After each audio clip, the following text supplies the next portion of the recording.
Imagine traveling thousands of miles to Phoenix, Arizona. Yeah. Right in the dead of summer. Oh, yeah. The heat is absolutely brutal there. Right. Blistering heat. And you step out of that heat and into this freezing, over-air-conditioned cavern of a convention center. You definitely need a sweater. You do. And you are there for the 2026 LCMS Convention.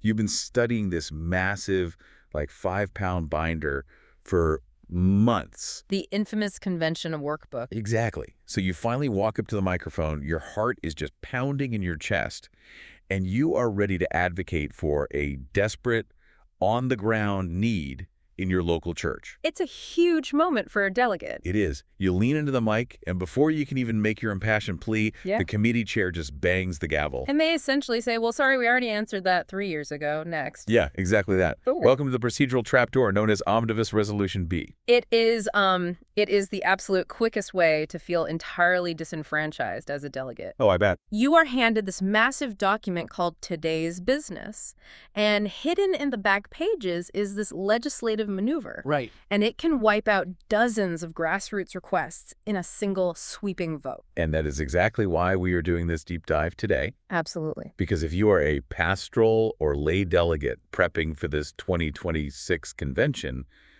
you carry a heavy burden. Your congregation sent you there to represent them. Right. And you are staring down a legislative landscape that is, well, it's designed to be confusing. Very confusing. You've got Omnibus A, you've got Omnibus B, Omnibus C. I mean, we really need to clear the fog here. We do. Because to a first-time delegate, Omnibus just sounds like, a bus we were all getting thrown under. That is actually not a bad analogy, frankly. Really? Yeah, let's look at the convention rules, specifically the way floor committees handle these overtures. Okay, lay it out for us. So an overture is simply a formal request. It's from a congregation or a district asking the National Synod to do something. It's just a basic request for action. Right. And when a floor committee gets hundreds of these, they have to categorize them. Makes sense. Otherwise, we'd be there for months. Exactly. So Omnibus A is kind of the kick the can down the road pile. Okay. It takes an overture and assigns the responsibility to someone else, like a specific board, a commission, maybe a seminary, to study it and get back to us. Got it. What about Omnibus C? Well, Omnibus C is the gold star pile. It's the nice one. The happy resolutions. Right. It gives thanks. It celebrates anniversaries, expresses gratitude to retiring workers. I mean, everyone loves Omnibus C. Yeah, nobody is going to the mic to argue against thanking, like, the ladies' auxiliary for 80 years of service. Exactly. Nobody is voting that down. But Omnibus B, that is the black hole. The black hole. Yes. Omnibus B groups a whole bunch of overtures together to essentially make a singular definitive statement. Which is what? It says the Synod has already spoken on this. Oh, I see. Yeah, if Omnibus B is adopted by the convention, all the overtures grouped inside it are effectively declined for the triennium. Wow. Without a single second of floor debate. Without a single second. Wait, I have to push back on that for a second. Go for it. If the Synod literally just debated and passed a massive resolution on a topic, say, 3 years ago, why in the world would we waste precious, incredibly expensive convention floor time rehashing it? That's a fair point. Doesn't Omnibus B exist specifically to save us from endless loops? Yeah. Like, it sounds like an efficiency tool to me. It is an efficiency tool. And, efficiency isn't inherently evil. Right. But the danger lies in the assumption that a prior action actually solves a current problem. Oh, I see where you're going with this. The floor committee is saying, well, we already handled it. But the mission of our discussion today is to equip you, the delegate, to look at these items and ask a much harder question. Okay, what's the question? The key question isn't just, was the prior action procedurally valid? Right, because usually it is. Yeah, exactly. The real question you must ask is, does the prior action actually answer the current overture faithfully, clearly, missionally, and sufficiently for the reality on the ground today? Wow. So we are really weighing procedure against reality. Precisely. We have to evaluate these items with a very specific posture. We call it the kingdom over castle mindset. I've heard you use that phrase before. Yeah. Walk me through the actual mechanics of that metaphor. Sure. Like, what is the kingdom and what is the castle in this specific convention scenario? Well, the kingdom represents the actual mission of the church. So the people. Yes, serving congregations, serving pastors, commissioned ministers, lay people, families, and neighbors out in the actual mission field. Outward facing. Very outward facing. The castle, on the other hand, is the institution. Oh, okay. It is the structure, the bylaws, the boards, the historical documents. It's that self-preservation instinct of any large organization. Which makes sense. Organizations want to survive. Right. But when evaluating an Omnibus B item, we have to ask a tough question. Which is, Does placing this item in Omnibus B help the Synod responsibly serve the kingdom? Or does it use a prior action as an institutional shield to avoid fresh public deliberation, thereby protecting the castle? okay, so the castle says, hey, we issued a decree on this in 2019. Stop bothering us. Exactly.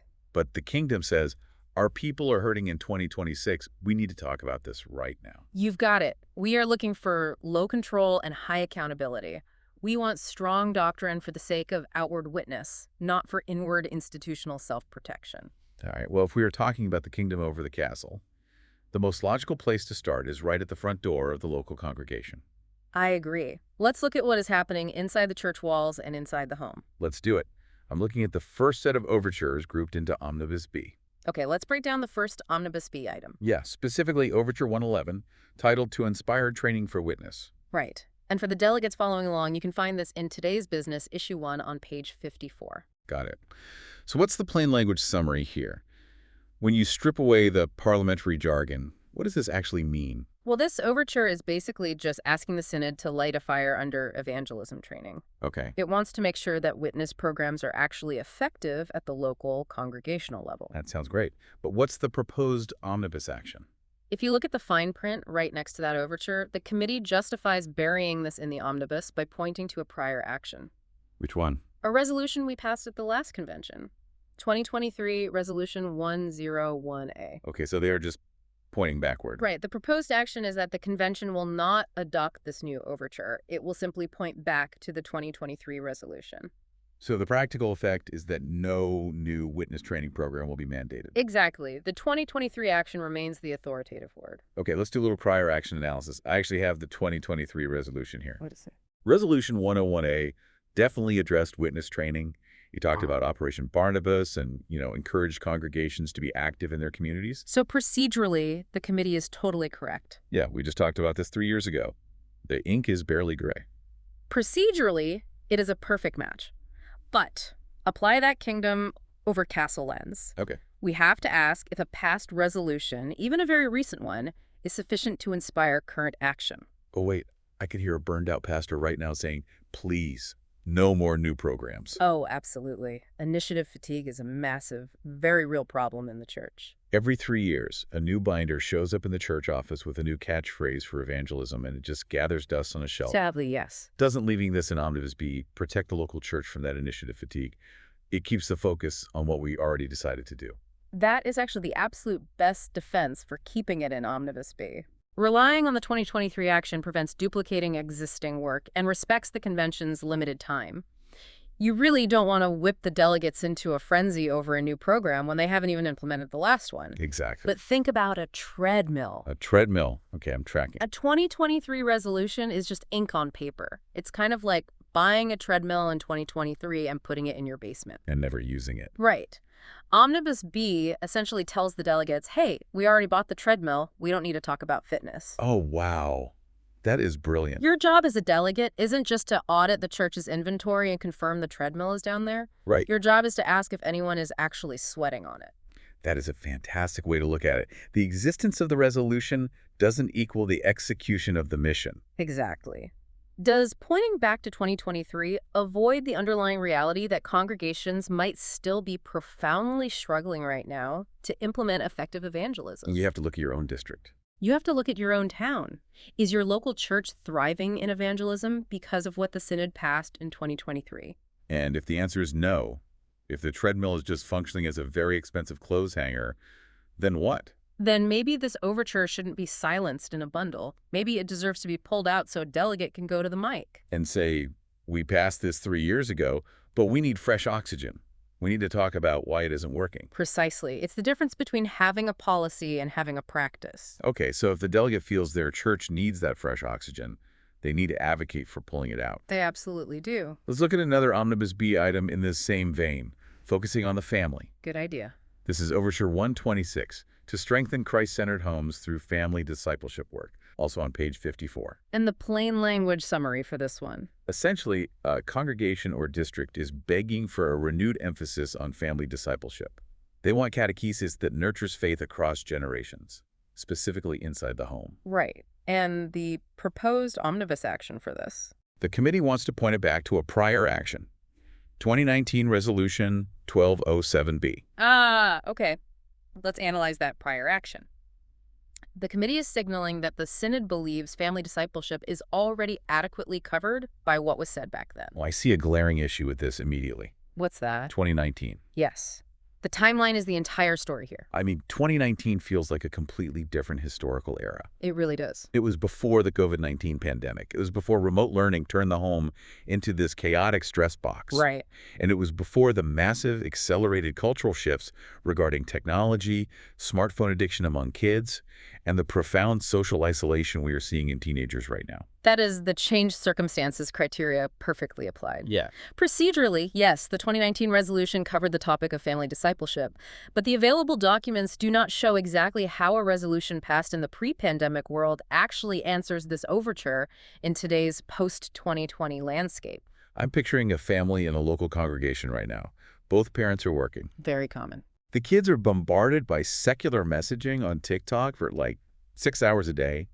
The parents feel completely ill-equipped to sit down at the dinner table and lead a meaningful devotion that actually connects with what their kids are facing. It's overwhelming for them. And if that parent goes to their pastor for help, and the pastor says, well, the National Synod issued a document on this back in 2019. Oh, man. That parent is going to feel completely abandoned. Because they are abandoned by that response. Exactly. Does pointing to a 2019 document provide actual, tangible resources for families struggling today? Or does it bury a matter that desperately needs public clarity and new support? It totally buries it. Leaving this in Omnibus B is a procedural efficiency that might actively hurt local ministry support. So it's the council saying, we issued a decree on families years ago. While the kingdom is pleading, we need help in our living rooms tonight. That is exactly it. So, as a delegate, you have to mentally place yourself in the living room of the most struggling family in your parish. And if they need new tools, you cannot let this overture die in Omnibus B just to save 10 minutes on the convention schedule. You must evaluate whether reaffirming a prior action avoids a concern that deserves fresh public deliberation for the sake of the people actually doing the heavy lifting of the faith. Wow. Okay, so if the local church is effectively equipping families at home, what happens when those families step out the front door into a culture that fundamentally disagrees with them? That's where things get really challenging. Yeah, that friction brings us to our next set of overtures, which deal heavily with how the church navigates culture through the lens of doctrine and pastoral care. And frankly, this is where the kingdom over castle dynamic gets incredibly messy. Why messy? It gets messy because it deals with human brokenness. When we talk about strong doctrine, we have to ensure it is for the purpose of outward witness and bridge building, not for inward institutional self-protection. That's a crucial distinction. We are going to look at how the church handles cohabitation and the doctrine of creation. These two issues are prime examples of the tension between simply stating a rule and actually caring for a person. Let's dive into the next Omnibus B item, Overture 437. Let's hear it. The title is long, but every word matters. To continue to oppose practice of couples living together outside marriage and kshanah. To support pastors and congregations who lovingly call to repentance, give absolution, and help to live in harmony with God's word. Page 54. Again, right? Yes, page 54. So the plain language summary, this overture is doing two very distinct things. First, it reaffirms the traditional biblical opposition to cohabitation. Right. But second, it explicitly asks for support in providing compassionate, loving pastoral care, repentance, and absolution for the couples who find themselves in this exact situation. Okay, so what is the proposed omnibus action? The prior action cited by the floor committee to push this into Omnibus B is very recent. 2023 Resolution 511. So the convention would not adopt the overture itself. Right. It would point back to 2023, leaving that previous resolution as the controlling response on how to handle cohabitation. Let's do some prior action analysis here. What does the 2023 action say? Well, I'm reading the 2023 resolution. It definitely takes a firm stance against cohabitation. It establishes the doctrinal baseline. Okay. But are you saying that establishing the baseline isn't enough? Mm-hmm. Because we have to have rules. We absolutely need the doctrinal baseline. We have to have a clear statement of what is sin and what isn't. Otherwise, we lose our confessional identity. Nobody is arguing against the baseline, but we have to question the nuance of the application.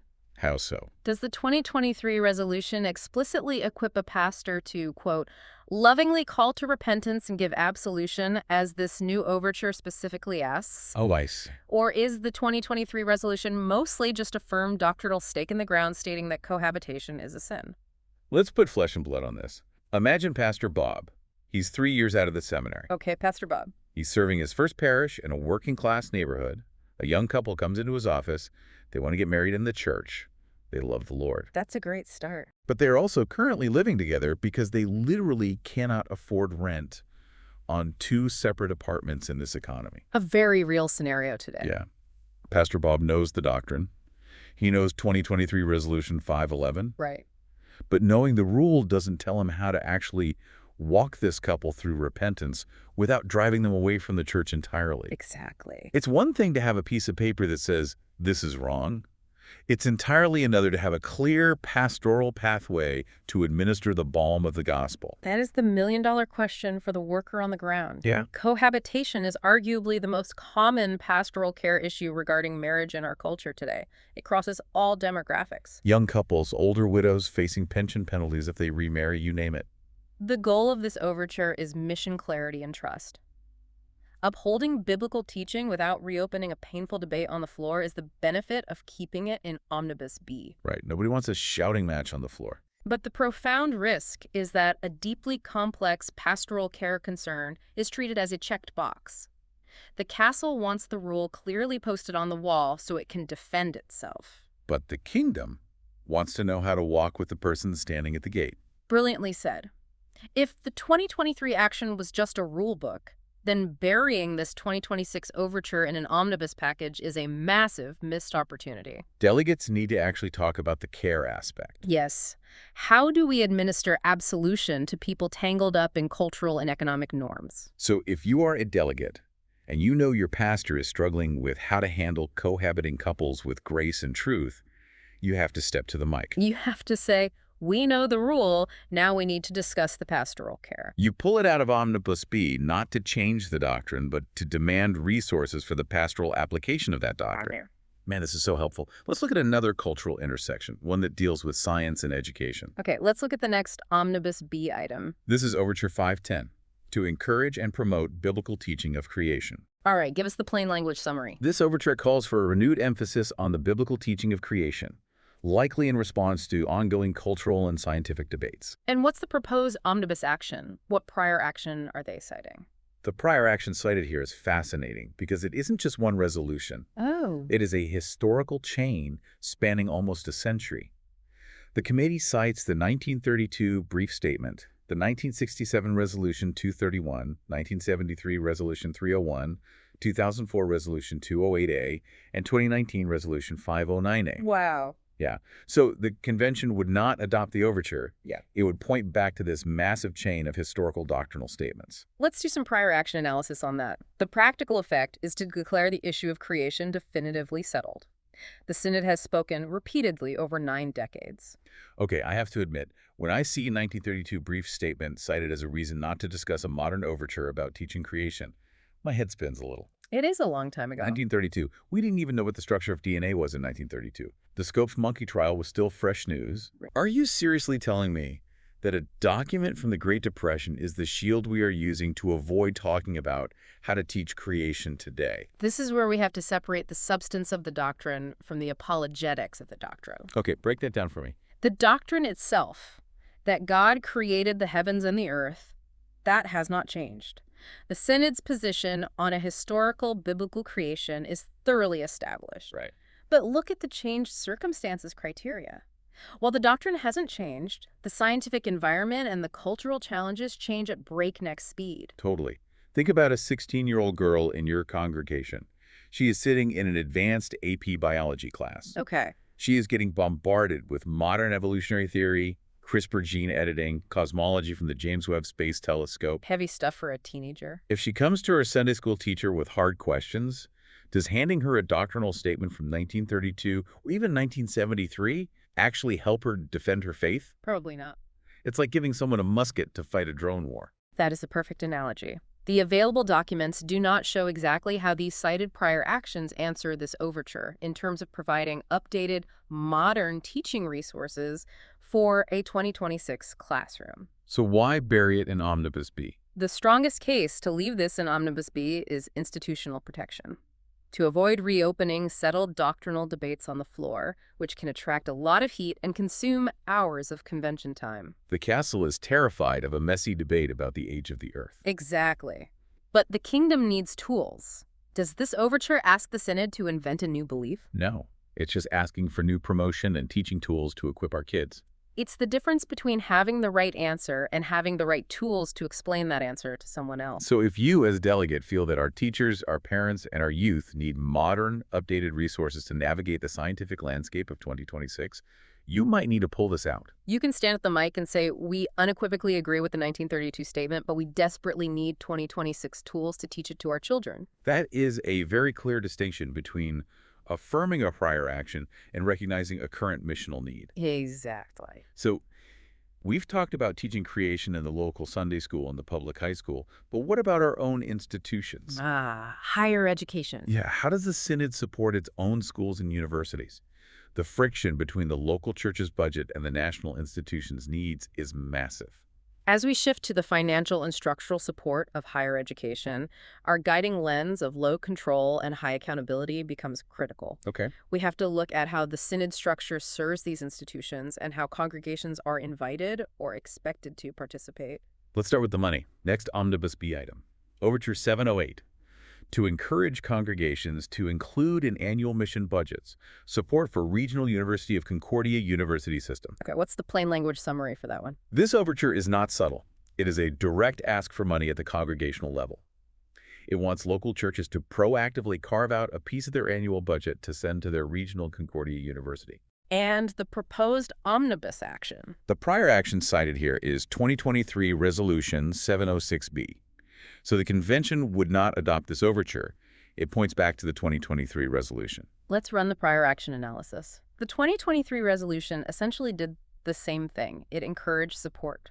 The practical effect is that no new directive or urgent plea regarding congregational funding for Concordia universities will be issued this year. Look, I sit on a church council. I know what budget meetings look like. They can be brutal. We are arguing over whether we can afford to fix the boiler in the fellowship hall and whether we can give the church secretary a cost of living raise. Right. Why should a local church, which is already strapped for cash, fund a massive regional university? That's the tension. And more importantly, if the Synod already passed a resolution encouraging this 3 years ago, why do we need to talk about it again? Because university funding is incredibly volatile. Volatile how?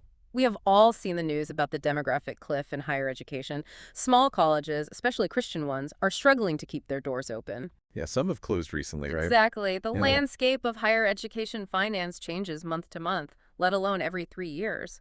So a gentle encouragement from 2023 might be drastically insufficient for the crisis of 2026. Exactly. We need to look at the phrasing. Encouragement is a form of low control. But is it high accountability? Does burying a funding request in an omnibus resolution reduce congregational participation in worker care and school support? Efficiency dictates we don't need to pass a redundant resolution every 3 years asking for money. But practically speaking, are current funding appeals adequate to sustain Lutheran higher education? It's one thing for the patriarch of the family to stand up at a reunion 3 years ago and say, hey, everyone, support the family business. Right. It's another thing entirely to figure out how to actually pay the electric bill at the factory today. Does putting this in Omnibus B let congregations off the hook too easily? That's the core issue. Is Omnibus B being used for procedural efficiency, or is it a convenient way to avoid a highly uncomfortable public conversation about the severe financial realities facing our universities? If you are a delegate who cares deeply about the survival and thriving of the Concordia University system, you have to ask if a gentle reminder from 2023 is enough. or if the Synod needs to have a serious, immediate, sobering conversation on the floor about funding these schools right now before we lose another one. Man, that's heavy. Well, that brings us to a very different kind of educational question, one that deals with outside grassroots movements. Okay, what's the next Omnibus B item? Overture 725, to recognize Lutheran Classical College as educational institution. And the plain language summary. This overture is seeking a formal ecclesiastical relationship-like official recognition between the Synod and Lutheran Classical College. And for those who don't know, this is a new independent Lutheran institution that was started by folks on the ground. Right. It is not currently part of the official Concordia University system. So what's the proposed omnibus action? The prior action cited for this is 2023 Resolution 704B. The proposed action is to point back to that 2023 resolution. Let's do the prior action analysis. The practical effect here is massive, and delegates really need to pay attention. Why? The 2023 decision either declined or deferred the request for formal recognition. By keeping this in Omnibus B, that 2023 declination stands as the final word. So the Synod will not grant formal recognition to Lutheran Classical College during this triennium. The door remains shut. Exactly. The door remains shut. Well, I can see why the castle wants to keep the door shut. The Synod has its own university system. They're trying to fund the Concordias. Right, there's a protective element. Recognizing an outside independent college might seem like creating competition for already scarce resources and students. Well, we have to look at this through the bridge building lens we mentioned earlier. Yes. The prior action answered the question in 2023 by saying no. But is the college more established now than it was 3 years ago? I mean, a lot can happen in a few years for a startup institution. Exactly. Does this 2026 overture present new information, new accreditation progress, or a new track record of forming faithful church workers that warrants a fresh look? And there is a massive, growing grassroots movement around classical Lutheran education. Parents and congregations are pouring millions of dollars and thousands of hours into these classical schools. So pointing to a prior declination maintains institutional boundaries. It protects the castle's monopoly on higher education. However, we must ask, does relying on a prior action avoid a concern that deserves fresh public deliberation? Does shutting down this conversation via an omnibus package hurt or help the relationship between the official Synod structure and these independent, passionate, grassroots Lutheran efforts? If you want transparency and trust, that is a huge question. It is. If a group of faithful Lutherans have literally built a college from scratch to form church workers and lay people, and they are begging to be recognized by the Synod they love, is a 3-year-old no a sufficient answer? You as a delegate have to decide if the convention floor is the place to debate alternative educational options and worker formation. And if you leave it in Omnibus B, the conversation is over before it starts, the gavel falls, and the grassroots movement is told to go wait in the hallway for another 3 years. It is a textbook example of asking whether the Synod structure is serving the mission fields, or if the mission fields are required to fit perfectly into the existing rigid Synod structure before they are acknowledged. Wow. Okay, questions about who gets a seat at the table in education naturally lead us to questions about who gets a seat at the table in Synod governance. Yes. We are moving from school tables to governance tables. We are talking about internal church structure, and the guiding lens here is critical. I will repeat the lens because it is the bedrock of our polity. Synod serving congregations, not congregations serving Synod structure. We actually have 2 paired overtures here for our next Omnibus B items, Overture 934 and Overture 935. Give us the plain language summary for both. They both essentially ask the same thing: to strengthen convention participation of ministers of religion commissioned and to strengthen advisory role of ministers of religion commissioned. Okay, so these 2 overtures are proposing an increase in the participation and specifically the advisory input of commissioned ministers at Synod conventions. We are talking about our Lutheran school teachers, our directors of Christian education, our deaconesses. And what's the proposed omnibus action? The prior actions cited are existing bylaws 3.1.5 and 3.1.3.1, along with the 2023 Resolution 908A. Let's do the prior action analysis. The proposed omnibus action would point these overtures back to the current bylaws and that 2023 resolution. So the practical effect is crystal clear. The existing participation and advisory roles of commissioned ministers will remain completely unchanged. The boundaries stay exactly where they are. Let's be brutally honest here for a second. Okay. These are the folks doing the massive, daily, exhausting, heavy lifting of local ministry. Without a doubt. They're the ones teaching the faith to the next generation, running the youth groups, visiting the sick. But when it comes to the National Convention, their voice is severely limited. It is. If their role on the floor is purely advisory anyway, they are asking for the right to vote on doctrine. They aren't trying to hijack the voting process. They just want a stronger voice, a larger advisory capacity. Why is the Synod so hesitant to expand that?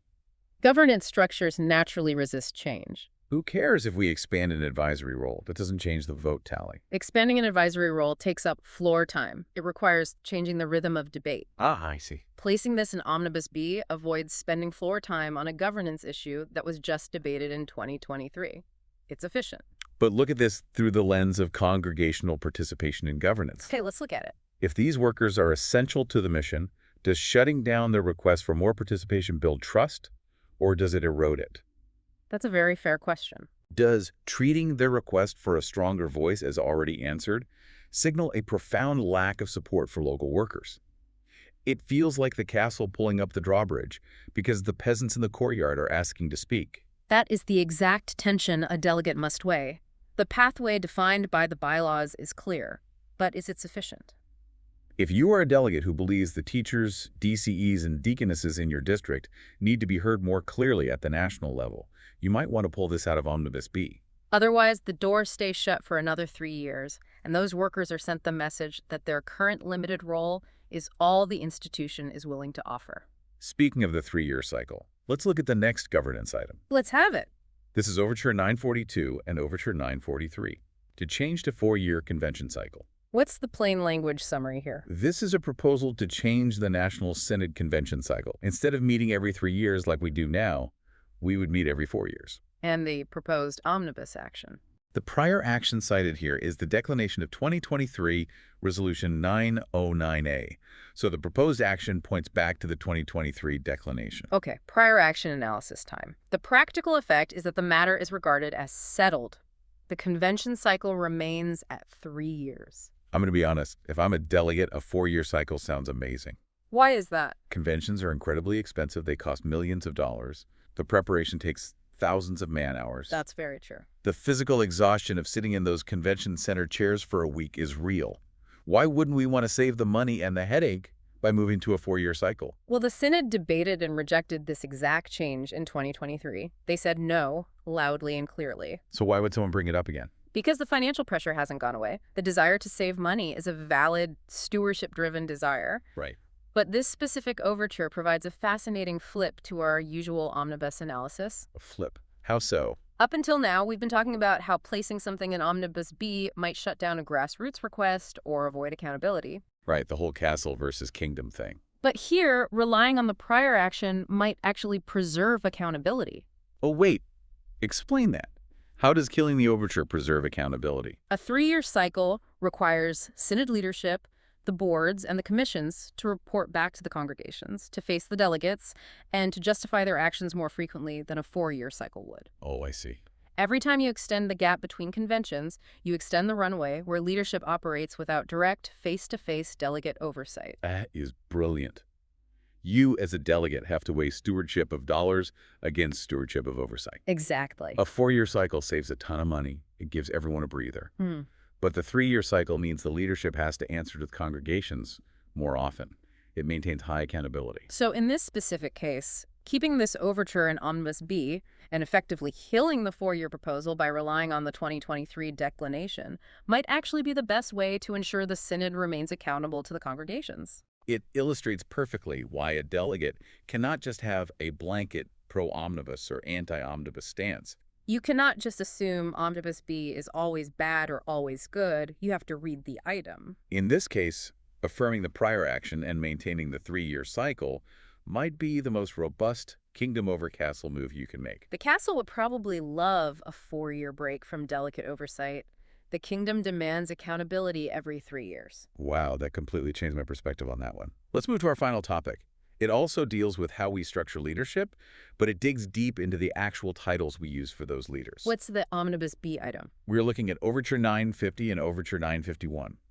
to adopt a dual title of bishop and president for district presidents and intentions, to authorize title bishop for synod president and district presidents. This deals directly with how the church presents its authority to the world. And the guiding question is, does a title reflect inward institutional self-protection, or is it a tool for outward witness? Exactly. What is the plain language summary? These overtures suggest formally authorizing the title bishop, either standalone or as a dual title, for the synod president and the district presidents. And the proposed omnibus action. The prior action cited here is 1981 Resolution 319. The proposed omnibus action would not adopt the overtures. Instead, it points back to that 1981 resolution. Let's run the prior action analysis on this one.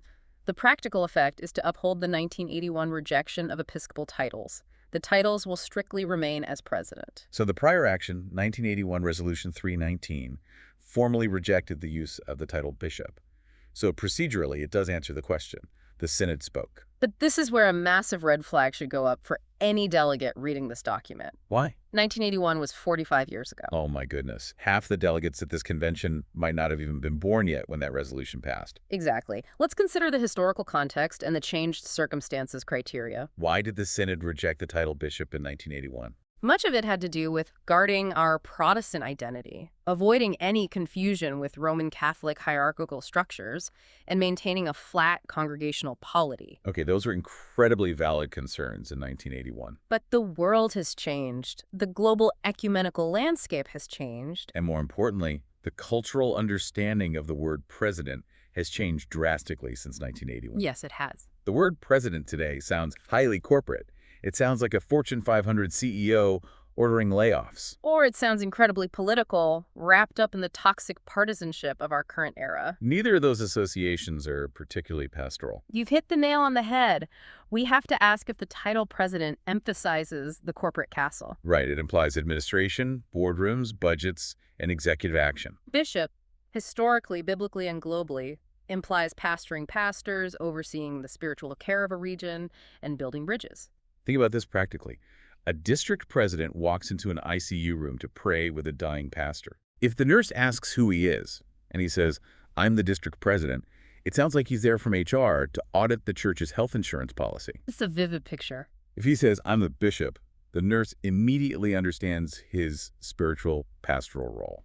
The available documents do not show exactly how a resolution from 1981 addresses the missional and ecclesiological concerns of 2026. Is pointing to a 45-year-old resolution a procedural way to avoid a difficult, deep conversation about church polity? I think it definitely could be. If a congregation is submitting an overture today, explicitly asking if bishop is a more biblical, more pastoral title for outward witness than the corporate-sounding president, a 45-year-old no is a completely insufficient answer. If you are a delegate, you have to decide if this is just a trivial argument over what gets printed on the stationery, or if this is profoundly about how the LCMS confesses its ministry to the world. If you think the corporate title is actively hindering the pastoral reality, you have to get to the mic and pull this out of Omnibus B. Otherwise, a decision made during the Reagan administration makes the choice for you today. It is a profound question of ecclesiology, masked as a boring procedural omnibus item. It really is. Man, that is heavy. And it perfectly encapsulates why we are doing this deep dive. Let's synthesize everything we've talked about. Let's do it. Omnibus B isn't inherently bad. It is a necessary tool for efficiency. If we debated every single one of these overtures from scratch, the convention wouldn't take a week. It would take a month. We'd all go bankrupt buying convention center coffee. Seriously. But efficiency cannot come at the cost of burying matters that desperately need public clarity.